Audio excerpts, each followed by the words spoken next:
بسم الله الرحمن الرحيم والسماء ذات البروج.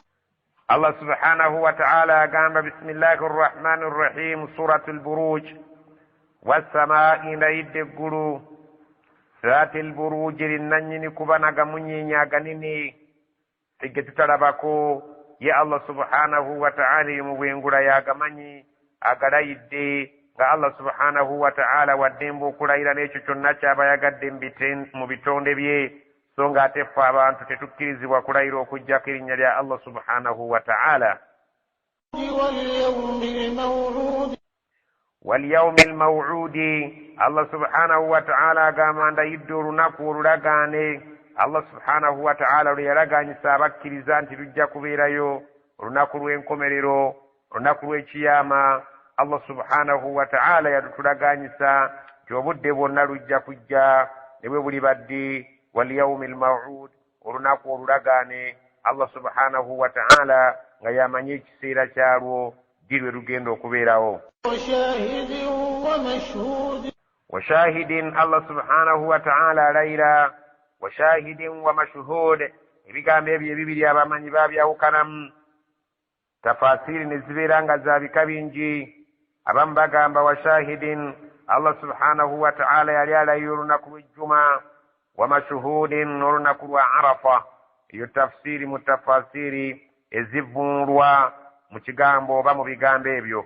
oluvannyuma Allah subhanahu wa ta'ala abamanyi abamu bagamba nti kyeyayita bashahidin Allah subhanahu wa ta'ala yali alayira umma ya nabbi Muhammad sallallahu alaihi wasallam kubanga egenda kubeera nga ewa obujulizi ku umma zonna endala, ate wa mashuhudin ze umma zonna zonna endala ezigenda okubeera nga umma ya nabbi Muhammad sallallahu alaihi wasallam eziwaako obujulizi.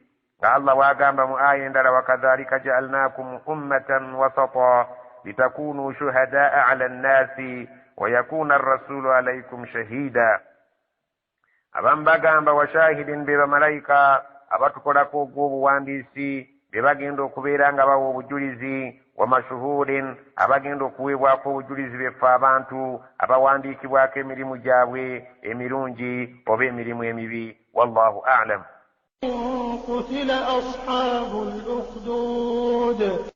kutila baakolimirwa ashabul ukhdud bannannyini kusima nkonko, abasajja abaabonerezanga abakkiriza, baabonereza abakkiriza ne basima ebinnya ne babikumamu omuliro. abakkiriza ne bagaana okuva ku ddiini ya Allah subhanahu wa ta'ala ne basalawo okugumira ebibonerezo by'okwokyebwa n'omuliro. Allah subhanahu wa ta'ala agamba nti abantu abo abaayokya abakkiriza nga babalanga obukkiriza bwabwe baakolimirwa bayingiramu. n'abo abasajja abaabonerezanga abakkiriza ku mulembe gwa nabbi sallallahu alaihi wasallam nabo bayingira mu ngeri y'emu yeeyo, bayingira mu aya eyo butereevu. nga Abu Jahlin yali atulugunye nnyo abakkiriza, Umayya bun Khalafi wa Suwaid bun Abd Yaghutha wal Walid ibn al-Mughira. abasajja abo baali babulabe nnyo eri obukkiriza bwe baatulugunyizibwa ku mulembe gwa nabbi sallallahu alaihi wasallama.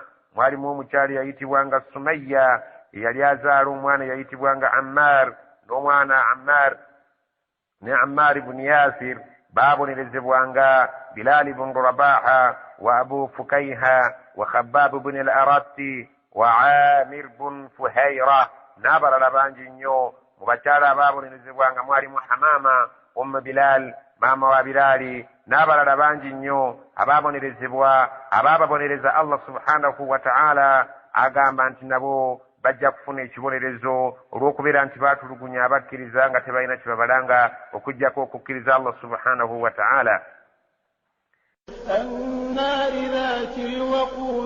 annaari dhaati alwaqudi, abasajja abo abaakuma omuliro ogwali gwako ennyo ne babeera nga bookya abakkiriza nga tebalina nsonga gye babalanga okuggyako obukkiriza bwabwe. idhum alaiha qu'ud, jjukira ekiseera abantu abo bwe baalinga ku muliro ogwo emabbali gwagwo bo batudde beerolera abakkiriza bwe babengeya. Allah subhanahu wa ta'ala kyekifaananyi kyatugamba ffe abataaliwo nti abantu abo baatuula emabbali w'omuliro ne beerolera abakkiriza bwe babengeya omuliro nga basaanawo olw'obukkiriza bwabwe. وهم على ما يفعلون بالمؤمنين شهود وهم على ما يفعلون بالمؤمنين شهود نبوك نيني kwekyo kye baakolanga ekyokubonereza abakkiriza nga babookya omuliro baalingawo nga batunula nga balaba butya abantu abo bwe balaajana ku lw'eddiini yaabwe ebalangibwa ne babeera nga babonerezebwa ku lwa Allah subhanahu wa ta'ala. وما نقموا منهم إلا أن يؤمنوا بالله العزيز الحميد وما نقموا منهم تبين تبابرانغا بنابالينغا بابتلوبنيا إلا كجاك ensonga yaliemu أن يؤمنوا بالله ركبير abasajja baali bakkiriza Allah العزيز يوامanya atawangulwa الحميد yatenderezebwa ekyo ekyabalangibwa ne balyoka babonerezebwa era nabo ne bagumiikiriza Allah subhanahu wa ta'ala n'abateekerateekera enju y'emirembe ate banaaba abatulugunya n'abalaganyisa okubabonereza. الذي له ملك السماوات والأرض والله على كل شيء شهيد. الذي له ملك السماوات والأرض الله سبحانه وتعالى ببالي بكريزا بسجابو mubutuufu bw'okukkiriza y'oyo nannyini bufuzi obwannamaddala obufuga eggulu n'ensi. Wallahu ala kulli shay'in shahid, Allah ku buli kintu kyonna kikolebwa nga waalinga omujulizi ku ngeri zonna oba kirungi oba kibi. Allah abeera akiraba nga waali ng'omujulizi nga bwe yagamba mu aya endala tewali kiyinza kukolebwa nga muli basatu okuggyako yabeera waakuna, bwe mubeera bana yabeera waakutaano. Allah subhanahu wa ta'ala ku buli kintu kyonna kikolebwa waali ng'omujulizi. إن الذين فتنوا المؤمنين والمؤمنات ثم لم يتوبوا فلهم عذاب جهنم ولهم عذاب الحريق. إن الذين فتنوا المؤمنين مزما بانتو أبابونيرزا بكرزا بسجا والمؤمنات نابكرزا بچارا nga bwe tulabye nti ne ku mulembe gwa nabbi mwalimu abaatulugunyizibwa nga basajja nga Bilal n'abakyala nga Sumayya. Abantu abo abatulugunya bonna n'aba mulembe guno abanaatulugunya abakkiriza abasajja oba abakyala nga babalanga eddiini yaabwe. Thumma lam yatuubu, oluvannyuma ne bafa nga tebeenenyezza kikolwa kyabwe ekyo ekikyamu kye baba bakoze eri abakkiriza. Falahum adhaabu jahannam, balina omuliro jahannama ku lunaku lw'enkya. Walahum adhaabu alhariq, bajja kufuna ekibonerezo ekyokya ku lunaku lw'enkomerero. إن الذين آمنوا وعملوا الصالحات لهم جنات تجري من تحتها الأنهار ذلك الفوز الكبير. إن الذين آمنوا مزما بابكرزا وعملوا الصالحات نبابيران بقول من ميرون oluvannyuma bw'obukkiriza bwabwe لهم جنات bajja kufuna ejjana ku lunaku lw'enkya olw'enkomerero. تجري من تحتها الأنهار ezikulukuutira wansi waazo emigga. ذلك الفوز الكبير, okunna okwesima kugenda kuba kunene nnyo eri abakkiriza. إن بطش ربك لشديد. إن بطش ربك, mazima okukwata kwa Allah subhanahu wa ta'ala omulezi we singa aba akutte ng'akutte ku bantu ng'ayagala okubabonereza olw'obujeemu bwabwe. La shadidun, enkwata ye envumbagatira ye y'amaanyi nnyo, tewaliwo ayinza kubeera ng'asumattuka singa Allah abaanyize ne yeetamwa n'abeera ng'asazeewo okukwata kw'abo abamujeemera abajeemu. Allah subhanahu wa ta'ala agamba nti enkwata yange bwe mba nkutte eri abantu abatakkiriza nga ngenda okubabonereza, enkwata yange ebeera la shadidun, eba y'amaanyi nnyo era bawulira akazito nga mukabataddeko. Allah subhanahu wa ta'ala abonereza mu mbonereza erabika nti nno y'amaanyi nnyo era ya bulumi nnyo nga eri ku sayidi y'abantu abajeemu. innahu huwa yubdi'u wa yu'iidu. Innahu, mazima Allah subhanahu wa ta'ala huwa yubdi'u wa yu'iidu, yo yatandikawo okutonda ebitonde bye ate era nga mulimu gwe okubeera nti yajja okubizzaawo oluvannyuma lw'okufa kwabyo. Wa huwa al-ghafuuru, ye Allah subhanahu wa ta'ala omusonyi ennyo eri omuntu yenna aba yeenenyeza n'amwenenyeza ku ekyo ky'aba amusobezza amusanga nga musonyi nnyo alwaduudu omwagazi ennyo w'ebitonde bye. Allah subhanahu wa ta'ala ayagala nnyo ebitonde bye, so nga ate bwe biba bisobezza ne byenenya bisanga nga Allah subhanahu wa ta'ala musonyi wannamaddala. Dhul arshi al-majid yenna nnyini arshi ey'ekitiibwa eyoyogerwako Allah subhanahu wa ta'ala gy'atubuulira arrahmanu ala al-arshi istawa. Allah bwe yamala okutonda eggulu n'ensi n'agenda ku namulondo ye n'atereera. Fa'aalun lima yurid. Allah akola ekyo ky'aba ayagadde nga talina gwe yeebuuzizzaako. Allah subhanahu wa ta'ala akola ekintu kyonna ky'aba ayagadde ng'akikola okusinziira ku kwagala kwe.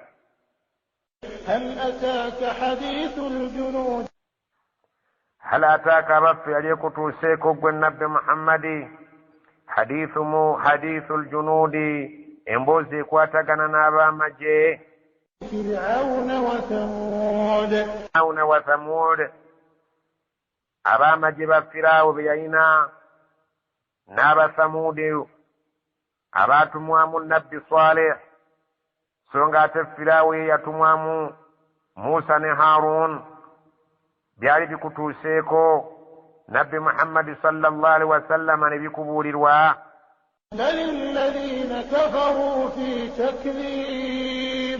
bali alladhina kafaru fi takdhib, wabula abo abatakkiriza bali mu kulimbisa amateeka ga Allah subhanahu wa ta'ala nga babiyita byakuzannya. Naye ddala bw'obanga wali ofunye ku mawulire agakwatagana ne Firaawo n'empaka ze yalina n'okwesigamira kwe yali yeesigamidde ab'amajeege, bw'oba wali osomye ku Basamudi nga baali babakunyumirizzaako n'empaka ze baalina ne batuuka okubeera nga nabbi waabwe Swalihi yabaleetera ekyamagero eky'ensolo ne babeera nga bagitta oluvannyuma lw'okubagaana okubeera nga bagituusaako akabi. Bw'oba wali osomye ku byafaayo ebyo kkirizagaana, abatakkiriza amateeka ga Allah tebaasobolanga kubeera nga bamalako. Allah yabazikirizanga. Kale bw'obanga emboozi ezo ozimanyi ezikwatagana ne Firawuna, ezikwatagana ne Thamud, abantu bategeeze nti abatakkiriza nabbi Muhammad sallallahu alaihi wasallama, abo bowangala nabo abali Makka abalimbisa amateeka ga Allah tebajja kumalako, bajja kufaanagana n'abalimbisa abaalinga ku Bafiraawo n'abaalinga ku mulembe gwa Swalihi Abasamud. Wallahu min waraihim muhit. Wallahu min waraihim muhit. Allah subhanahu wa ta'ala yabeetuulula dde mabega waabwe. Amakulu nti Allah subhanahu wa ta'ala mabega ne maaso bonna yabeetuulula. Abatakkiriza amanyi bulungi enkwe zaabwe era amanyi butya bwajja okubeera ng'azisaanyaawo.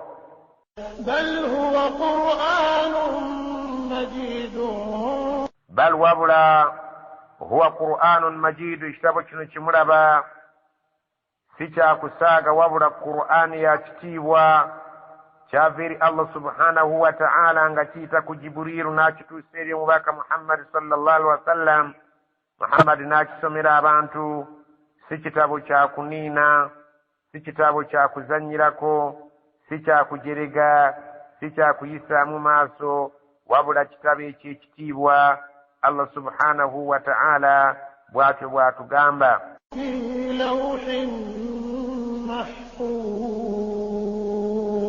Mahfuz, kyawandiikibwa dda ku lubaawo luli olukuumibwako ebintu byonna ebirina okunnyonnyola entambula y'ensi bw'etambula n'entambula y'eggulu bw'etambula, okuva bukya bibeerawo paka ekiyama lwe kiriggwawo.